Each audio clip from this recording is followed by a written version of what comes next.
You're having an espresso martini.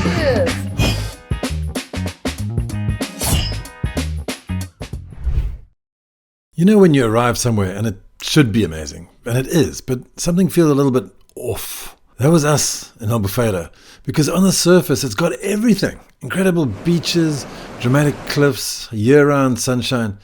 But then we started walking, and within minutes the vibe just shifted.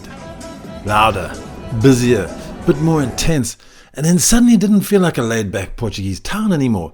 It felt like something else. So we stuck around just trying to get our heads around it, because places don't just end up like this for no reason. Something must have happened along the way. And the more we looked into it, the more we realized Albufeira hasn't just grown, it's changed completely. Alright, let me take you back for a moment. Because standing here today with the sun and the whitewashed buildings and beach bars warming up, it's hard to imagine what this place used to be. Like, Albufeira didn't start as a party town. The Romans called it Baltum, a working port, a place of trade and movement. And then came the Moors, who turned it into Albufeira, which is a strategic castle by the sea, connected to North Africa. In 1249, the Christian reconquest took over, and Albufeira settled into a quieter life, as like a fishing village, simple, resilient, and tightly connected. That resilience was tested again and again by pirate raids, wars, and the devastating earthquake of 1755, and the tsunami that followed, which nearly wiped the whole town out. And still, people rebuilt. For centuries, life here remained slow and local until the 60s. Tourism arrived, and with Faro Airport opening in 1969, same year as I was born, everything changed. What followed was rapid growth, transforming Albufeira into one of the Algarve's main destinations. Today, it's a place known for its energy and its nightlife. But beneath all of that are layers of history still shaping what you see. Roman, Moorish, fishermen, survivors. It's all still there. You just have to know where to look. To properly experience Albufeira, we decided to stay for the weekend. We based ourselves right in the center at Hotel Indigo. What a lovely hotel room. I know. It's not bad, is it? Yep. I don't want to give you a tour because these guys aren't sponsoring anything. We had to pay for this place. Oh, look at this funky old telephone. As we were searching online, we came across something else a little bit different. A restaurant set inside an old windmill just above the town. And it's called the Windmill Restaurant. And this actually was a working windmill back in the day, one of several that used to sit on these hills, grinding grain for the local community. And that was long before tourism really took off here, when Albufeira was still a much quieter, more traditional town. This is going to be quite an experience now. I know, inside a windmill. Now it's been converted into a restaurant, but you can still feel a bit of that history in the structure. Inside, it's spread across circular levels, actually only one level at the top, with views right out over the coastline. This is your table right here. I know. I was going to drink this. This is I quite did. cool. You've never been in a place like this. Neither have I. It's pretty unique. Very unique. What is that? Goat's cheese.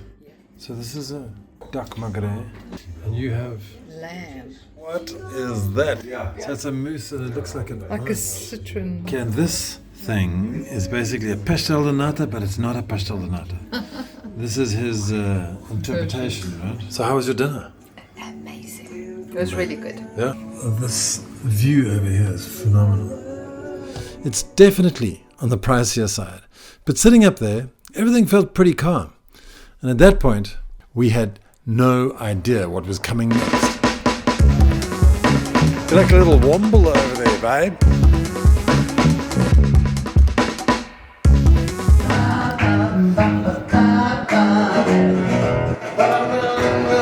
We're going back that way.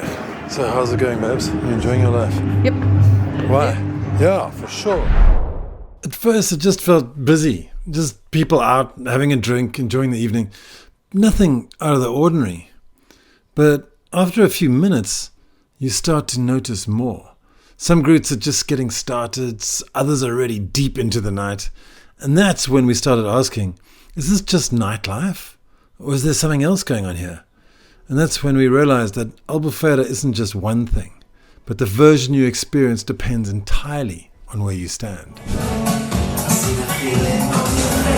loving it so much. We might even come back here every weekend. So Izzy, how do you define Albufeira?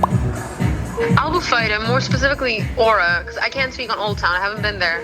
It's like Disneyland for drunk British men who in summer tend to be shirtless and pink as a shrimp.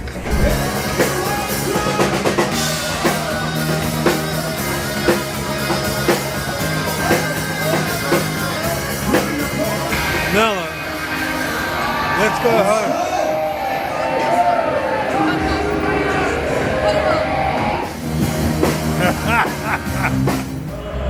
There's 2 policemen there.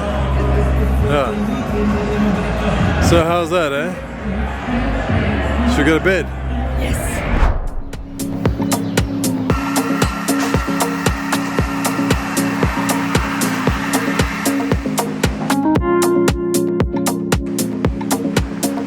Wow, what a lovely place, and what a lovely guy. He's been running this for 15 years. It's called the Waterfront.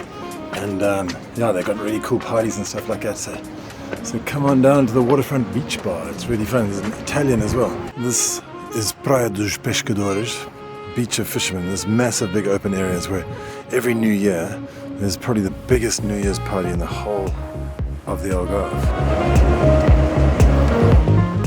Good morning, Manuela. What's happening? Good morning. We just sat down for a lovely breakfast. I hope it'll be lovely. English breakfast at this place called the Oceano. Yeah, I said it looks really lovely. Looks like an English breakfast. Yes. You know, I think there's something different about going to places where people live as opposed to places where people visit, like on holiday, like in Albufeira, because the whole of the Old Town section is basically taken up with Airbnbs, hotels, and sort of flats that are being rented out to people.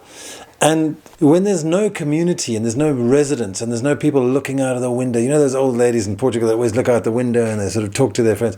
Those are the glue that holds the community together. They keep people in check. People know that they're being watched. Whereas in Albufeira, people don't care because they're just coming here on holiday and they just generally do what the hell they want. And it's become a little bit anarchistic. I mean, we went for breakfast the next day after staying the night. And, it was like there's this massive group of like big guys from Wales or England or wherever, or Scotland and stuff. And they were they were just 9 o'clock in the morning and downing pints and doing shots and stuff and drinking. And okay, that's cool, that's fine if you want to do that on holiday, that's your thing. But then they started barking at groups of women who went past and just behaving really badly. And that's just one random day. And it wasn't even full season yet. I know this stuff gets out of hand every year. Last year there were apparently five people killed or died, maybe a lot of it through their own incompetence, but this stuff gets rough. When we interviewed Kat in the previous video, she lives in Albufeira and she doesn't seem bothered by it at all. So she just, bypasses the strip and avoids the right areas. Actually, she doesn't avoid the areas. She goes straight through them and doesn't seem to bother her. So you can live there and coexist with this kind of stuff. I just didn't feel it. Like the night before, I was obviously being overly sensitive because of this video, and I was trying to look for, what's going on. And I felt that I saw 3 groups of people. One group just trying to get drunk as fast as humanly possible, just downing shots and like really forcing it down them. And really, they couldn't even stand by about 11 o'clock. And, people holding their heads in the corner, sister. And anyway, so people really drunk.